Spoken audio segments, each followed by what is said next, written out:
अस्सलामुअलैकुम। आज के इस लेक्चर में हम लोग यूनिट नंबर 7 के असाइनमेंट्स देखेंगे। तो सबसे पहली असाइनमेंट है असाइनमेंट 7.1, जिसके अंदर उसने हमें क्या किया है कि एक केबल है, उसकी लेंथ दे दी है 3.25 किलोमीटर्स। ठीक है, उसका डायमीटर और वेट जो उस पर फोर्स लग रही है वो दे दिए। ये लेंथ जो है ये ओरिजिनल लेंथ। ठीक है। अच्छा, सबसे पहले तो हम इसको ऐसा यूनिट में कर लेते हैं 3.25 इंटू 10⁻³ मीटर्स। ठीक है। और इसके बाद सबसे पहले रिप्रेजेंटेशन कर लेते हैं। तो फॉर एग्जांपल ये दो पॉइंट्स हैं ना, ए और बी। ठीक है। अब ये यहाँ से यहाँ तक जब केबल लगी हुई थी ना, तो ये कितने की थी? 3.25 किलोमीटर्स की। ठीक है। लेकिन अब क्या हुआ कि जब इस पे कार्ट लटकाई गई ना, ठीक है, जब कार्ट लटकाई गई तो फिर ये जो ए से बी पॉइंट्स हैं इनकी केबल थोड़ी सी ऐसे करके सैग कर गई। वो होता है ना, जब वजन डालते हैं तो सैग हो जाती है केबल। तब इस सैग की वजह से इसकी लेंथ में कितना चेंज आया है, इनकी लेंथ बढ़ी है ना, इस वजह से सैग हुई है। अब इसकी लेंथ में कितना चेंज आया है वो हमने जो है बताना है। ठीक है। तो ये हमने एक वो केबल कार्ट बना दी। तो अब इसके जो लेंथ में चेंज आया वो हमने कैलकुलेट करना है। तो इसका वेट जो है वो हमें बताया गया कि 4 इंटू 10 न्यूटन जो वो इसका फोर्स है, वेट है। ठीक है, जो कि नीचे की तरफ लगा रहा है। तो अब डायमीटर को भी ऐसा यूनिट में कर लेते हैं, 6 इंटू 10⁻⁻² डेसीसेंटी इंटू मीटर्स। ठीक है। तो अब हो गया हमारे पास डायमीटर। चेंज इन लेंथ निकालना है। यंग्स मॉडुलस, हमें ये पता है कि ये मटेरियल स्टील है। अब जो मॉडुलस होता है ना वो क्या रहता है? कांस्टेंट रहता है। ठीक है।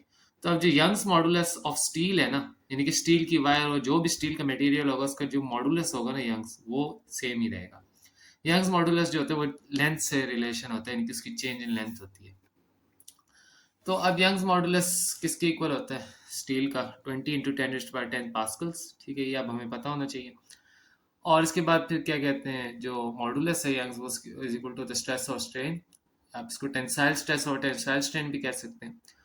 Force over area over delta l over l. ठीक है, is equal to force into l over a into l. अच्छा, इसको आप इजी करने के लिए आप इससे भी कर सकते हैं। बेसिकली स्ट्रेस जो होता है वो इज इक्वल टू होता है फोर्स बाय एरिया। ठीक है, डिवाइड बाय स्ट्रेन जो आप क्या कर दें, स्ट्रेन जो होता है वो होता है change in length over original length. ठीक है। अब जब आप इसको मल्टीप्लाई करेंगे तो ये क्या हो जाएगा? ये ऊपर नीचे हो जाएगा, चेंज इन लेंथ, ये length over original, sorry original length over change in length. और ये जो है फिर हमारे पास क्या बन जाएगा? F into l over a into delta L. ठीक है। तो ये बेसिकली यहाँ पे जो है सिनेरियो हुआ है। अब जो वायर है वो वायर किस तरह की है? देखें, वायर जो होती है आमतौर पे वो किस तरह की होती है? इस तरह करके, ये इस तरह करके वायर होती है ना। ठीक है। तो इसका जो क्रॉस सेक्शनल एरिया, यानी कि ये वाला जो एरिया है किसकी, इस सर्कल की शेप का है ना। तो इसका जो क्रॉस सेक्शनल एरिया होगा किसकी इक्विवेलेंट होगा? पाई आर स्क्वायर के। तो अब क्या होगा कि सबसे पहले जो हम क्या करते हैं, रेडियस निकाल लेते हैं। डायमीटर बाई 2, जो उसने हमें डायमीटर दिया हुआ था उसको हमने डिवाइड बाई 2 किया, तो ये हमारे पास आ गया 3 इंटू 10⁻⁻² मीटर्स। ठीक है। अब ये आ गया हमारे पास डायमीटर। अब डायमीटर, सॉरी रेडियस आ गया। अब इस रेडियस को जो है फॉर्मूले के अंदर यहाँ पे हमने पहले ए लिखा था ना, ए की जगह हमने क्या किया कि पाई आर स्क्वायर को रिप्लेस कर दिया। वही जो बताया कि सर्कुलर एरिया होगा, एरिया ऑफ क्रॉस सेक्शन। तो अब हमें इसमें से चेंज इन लेंथ चाहिए फाइंड आउट जो करनी है, तो उसको हम इधर ले आते हैं और वाई को इधर ले जाते हैं। फॉर्मूला अपने लिहाज से बेसिकली इसको एक तरफ जाके आइसोलेट कर दिया। तो चेंज इन लेंथ जो हमारे पास बन गई force into original length over pi r square into y. ठीक है, वाई जो है वो यंग्स मॉडुलस ऑफ स्टील है। वैल्यूज पुट की और ये हमारे पास आंसर आ जाएगा 22.98 मीटर्स। यानी कि जो वायर की लेंथ है, जब इस पर इतनी फोर्स लगेगी ना 4 इंटू 10⁻⁶ न्यूटन की, तो इसकी लेंथ जो है वो इंक्रीज हो जाएगी 22.98 मीटर से। यानी कि अब टोटल लेंथ अगर ये लोग हमसे पूछ लें खुदा ना खास्ता, तो हम क्या करेंगे, जो टोटल लेंथ हो जाएगी वो original length plus change in length होगी। ठीक है, यानी कि 3.2 इंटू 10⁻³ मीटर्स प्लस 22.98 मीटर्स जो है ये टोटल लेंथ हो जाएगी एक वायर की, जब वो जब जो है इस पे इतना न्यूटन का फोर्स लगेगा। तो होपफुली आपको समझ आ गया होगा। बल्कि मैं इधर लिख भी देता हूँ, अगर ये हमसे टोटल लेंथ पूछ लेते हैं, टोटल लेंथ ऑफ वायर पूछ लेते हैं, तो वो किसकी इक्वल होगी? Change in length plus original length. ठीक है। तो ये आप क्या कर लेंगे सिंपली, 3.2 इंटू 10⁻³ सॉरी 3, ये ओरिजिनल लेंथ है। ठीक है। और प्लस जो है चेंज इन लेंथ जो कि हमारे पास है 22.98 या 23 कह लें, और ये हमारे पास आ जाएगा 3.2 इंटू 10⁻³ और प्लस 22.98, बस आ जाएगा 3.2298, 3.22298, ठीक है। और इसके ऊपर भी जो है हम क्या करेंगे, 10⁻³ जो है हमारे पास आ जाएगा, ठीक है। अब आप 10⁻³ की जगह किलोमीटर भी लिख लें तो वो भी कोई मसला नहीं है। 3.22 किलोमीटर बेसिकली जो इसकी लेंथ हो जाएगी, तो ये हमारे पास जो है आंसर हो जाएगा। अगली असाइनमेंट 7.2 के अंदर ये हमसे पूछता है कि जो एक बच्चा है, अब उसने क्या किया है कि पहले तो उसका जो स्ट्रेन है ना वो हमने कैलकुलेट किया था इसके एग्जाम्पल में, ठीक है। अब वो example as it is book में हुई भी है, तो उसके अंदर क्या था कि उस बच्चे ने बॉक्स नहीं उठाया था। तो अब क्या होगा कि वो अपने आप का सिनेरियो देते थे, वो कहते कि आप अपने आप पे अप्लाई करें कि आपका स्ट्रेन कितना होगा। तो मैंने क्या किया, उस बच्चे की वेट शेट और ये सब मैथ सॉरी और लेंथ और ये सब चीज़ें दे दी है, ठीक है। अब उसने हमें ये बताया था एग्जांपल में कि मैथ ऑन बोन जो है, यानी कि जो उसकी जिस हड्डी का जो जिस बोन का जो हमने कैलकुलेट करना है स्ट्रेन कि इस बोन पे कितना स्ट्रेन लग रहा है, उसका उस पे जो मैथ जो है, ठीक है, उस बोन पे जो मैथ पड़ रहा है वो 62 किलोग्राम्स का है, ठीक है। यानी कि हमने बेसिकली ना, एक बोन है, ठीक है, बोन कुछ इसी तरह की होती है। तो इस बोन पे क्या है जी कि एक ना फोर्स लग रही है, ठीक है। इस बोन पे जो फोर्स लग रही है ना, वो क्या है, उसका मैस क्या 62 किलोग्राम, यानी कि 62 इंटू 9.8 करेंगे तो वो जाहिर सी बात है इतनी फोर्स लग रही है, ठीक है। अब इस बोन की लेंथ जो है 40 सेंटीमीटर है, जबकि रेडियस जो है वो कितना है 2 सेंटीमीटर, और इसकी शेप रॉड की तरह कंसिडर करनी है हमने, ये भी हमें बुक में दिया हुआ है, ठीक है। और यंग्स मॉडुलस ऑफ बोन जो है वो 9 इंटू 10⁻9 पास्कल्स होता है, ठीक है। मास ऑफ बॉक्स जो है इज इक्वल टू 50 किलोग्राम्स। अब जो असाइनमेंट 7.2 है ना, उसके अंदर इसने कहा है कि आप मास ऑफ 50 किलोग्राम्स जो है बॉक्स भी आपने उठा लिया है, तो जाहिर सी बात है पहले 62 किलोग्राम्स इस बोन पे मैस आ रहा था। अब जब 50 किलोग्राम्स का बॉक्स और उठाएंगे तो उस पर 50 किलोग्राम्स और ज़्यादा वो होएगा, मैस हो जाएगा, तो ज़्यादा फोर्स लगेगी। तो अब क्या होगा, यंग्स मॉडुलस का क्या फार्मूला है, स्ट्रेस और स्ट्रेन, ठीक है। अब इसमें से हमने स्ट्रेन निकालना है, स्ट्रेन को इधर ले जाएं और यंग्स मॉडुलस को इधर ले आए। तो स्ट्रेस और यंग्स मॉडुलस, स्ट्रेस किसके इक्वल होता है, force by area over y is equal to force over area into y. अच्छा, ये भी जिस तरह पिछले सवाल में किया आप इधर भी इसी तरह ही कर लें, force by area divide by y, sorry yes, force by area multiply divide by y, ठीक है। और इसको इज इक्वल टू रख लेंगे force by area into 1/y, और इज इक्वल टू हो जाएगा एफ ओवर ए वाई, ठीक है। तो ये हमारे पास जो है यहाँ पे ये कहानी हुई है। अब इसके बाद क्या है कि अब जो बोन की शेप है वो रॉड की तरह का है, तो उसका जाहिर सी बात है एरिया ऑफ क्रॉस सेक्शन जो है सर्कुलर हो जाएगा, तो उसका एरिया जो है फिर हम पाई आर स्क्वायर से लेंगे, ठीक है। फोर्स जो लग रही है वो किसकी इक्विवेलेंट होती है, एम में, f is equal to m है, तो एम जी यानी कि वेट की इक्विवेलेंट, ठीक है। तो अब इधर क्या किया कि स्ट्रेन के अंदर हमने क्या कि एक फोर्स जो है वो उसकी बोन पे पहले से जो मैस है, यानी कि उस बच्चे का जो अपना जो मैस है वो लग रहा है, ठीक है, उसकी जो फोर्स है वो कैलकुलेट की, प्लस जो बॉक्स का फोर्स लग रहा है उस बच्चे के ऊपर वो भी हमने कैलकुलेट की। इन दोनों को ऐड किया तो ये हमारे पास क्या आ गई, टोटल नेट फोर्स आ गई जो हमने फॉर्मूले के अंदर डाल दी, ठीक है।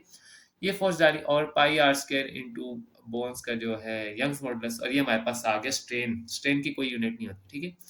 तो ये स्ट्रेन पे जो है, ये हमारा स्ट्रेन जो है वो जनरेट हो रहा है जो कि इस हड्डी पे लग रहा है, ठीक है, जो सॉरी इस हड्डी की जो रेजिस्टिव फोर्स है अपनी डिफॉर्मेशन को रोकने के लिए।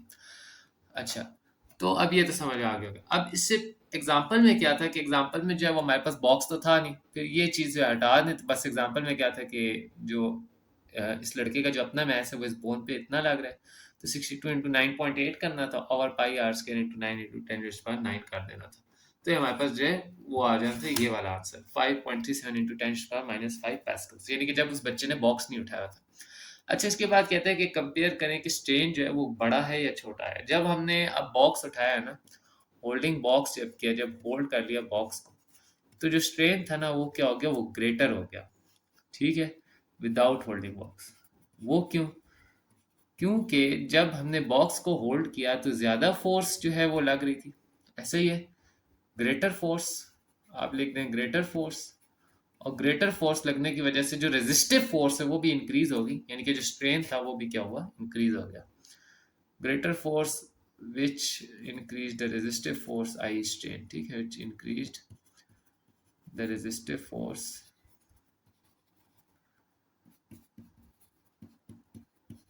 Force eye strain death strain, ठीक है। तो स्ट्रेन आ गई, तो ये हमारे पास जो है आंसर आ गया। अगले असाइनमेंट की तरफ मूव करते हैं। जो असाइनमेंट 7.3 है ये भी बहुत आसान सी है। इसके अंदर इसने क्या किया कि हमें एक वायर बेसिकली है ना, हमने उसको स्ट्रेच कर लिया, ठीक है। तो अब बेसिकली इसके अंदर क्या हुआ है कि इसने हमसे कहा है कि आप हमें ये बताएं कि वर्क डन कितना है, ठीक है। अच्छा, तो अब सबसे पहले ना हम डायग्रामेटिकली कर लेते हैं, ठीक। सबसे पहले एक काम करते हैं, ऐसा यूनिट्स में कन्वर्ट कर लेते हैं। तो 1 × 10⁻²। अब मिलीमीटर स्क्वायर है ना, तो -3 के साथ क्या होगा, स्क्वायर आ जाएगा इसके साथ भी, ठीक है। इस तरह करके स्क्वायर आ जाएगा, मीटर स्क्वायर। ये इसलिए क्योंकि ये स्क्वायर जो है ना, ये इन दोनों के साथ होता है, ठीक है। ये बात बस याद रखिएगा, मिलीमीटर स्क्वायर है, तो इसका मतलब ये है कि मिली के साथ भी स्क्वायर और मीटर के साथ भी स्क्वायर है।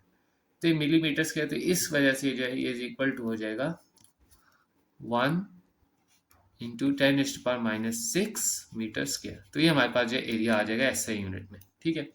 इसी तरह से अब चेंज इन लेंथ निकालनी है। 1 मिलीमीटर है तो 1 × 10⁻³ -3 मीटर्स। तो ये हमारे पास लेंथ आ गई, चेंज इन लेंथ। अब बेसिकली हुआ क्या है, ठीक है। आप इसका कंसिडर करें कि आपके पास ना एक वायर थी, ठीक है। इतनी सी ये वायर थी आपके पास।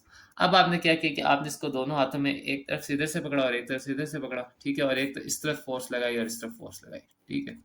जब आपने फोर्स लगाई ना, तो इसकी जो लेंथ है ना वो इस तरह करके इंक्रीज होगी, ठीक है। और वो इंक्रीज कितनी हुई है, 1 मिलीमीटर, ठीक है। तो अब हमने ये बताना है कि अब जब हम बेसिकली इस वायर को छोड़ेंगे तो ये वापस अपनी ओरिजिनल लेंथ में जाएगी। तो हमने ये बताना है कि इसमें वर्क कितना डन हुआ है, किसके अंदर जो है potential energy, elastic potential energy कितनी स्टोर हुई है। क्योंकि work done is equal to change in energy होता है ना। चेंज इन एनर्जी चाहे जो सी भी पोटेंशियल एनर्जी हो, काइनेटिक एनर्जी हो या इलास्टिक पोटेंशियल एनर्जी हो। तो अब हमें ये पता है कि स्ट्रेचिंग की वजह से जो है वो तो इलास्टिक पोटेंशियल एनर्जी स्टोर होती है, ठीक है। और इलास्टिक पोटेंशियल एनर्जी को यू से रिप्रेजेंट करते हैं, तो इज इक्वल टू होती है 1/2 Fx। अब जो है वो ये है कि हमें एफ नहीं पता, फोर्स नहीं पता। तो फोर्स को किस तरह कैलकुलेट करेंगे, यंग्स मॉडुलस उसने हमें दिया है, तो हम यहीं से फिर जो है अंदाजा लगा लेंगे। हमने यंग्स मॉडुलस वाला फॉर्मूला यूज करना। यंग्स मॉडुलस जो है इक्वल टू होता है F L over a into delta L. ये मैंने पीछे पहले भी डिराइव कर दिया है। एफ इज इक्वल टू, हमने फोर्स को एक यहाँ पे ही रखा और एरिया डेल्टा एल को मल्टीप्लाई करा दी, जबकि लेंथ को डिवाइड करा दिया, ओरिजिनल लेंथ को, ठीक है। अब क्या होगा कि वर्क के अंदर फॉर्मूले के अंदर डाला, जो ये एफ था इसको क्या किया, इस एफ से रिप्लेस कर दिया। बेसिकली ये वाली सारी चीज ने इसकी जगह डाल दी, ठीक है। तो ये आ गया। अब एक्स भी जो है वो भी क्या एक्सटेंशन है। एक्सटेंशन का मतलब क्या होता है, चेंज इन लेंथ। यानी कि एक्स को भी हम जो है यहाँ पे डेल्टा एल से रिप्रेजेंट कर सकते हैं। दोनों की जो वैल्यू है वो सेम ही होगी, क्योंकि एक्सटेंशन और जो डेल्टा एल है वो सेम चीज है। अच्छा, अब क्या करेंगे, वही फार्मूले के अंदर जो है हम वैल्यूज पुट कर देंगे और हमारे पास आंसर आ जाएगा 0.02 जाउल्स। यानी कि 0.02 जाउल्स की जो है वो एनर्जी है जो कि इसके अंदर अब स्टोर हो गई है। तो ये हमारी होगी तमाम की तमाम असाइनमेंट्स। तो इसी तरह के और लेक्चर्स देखने के लिए चैनल को लाइक और सब्सक्राइब करें, और अगर कुछ समझ ना आए तो कमेंट भी ज़रूर कर दिएगा और बेल आइकन को दबाएं। शुक्रिया।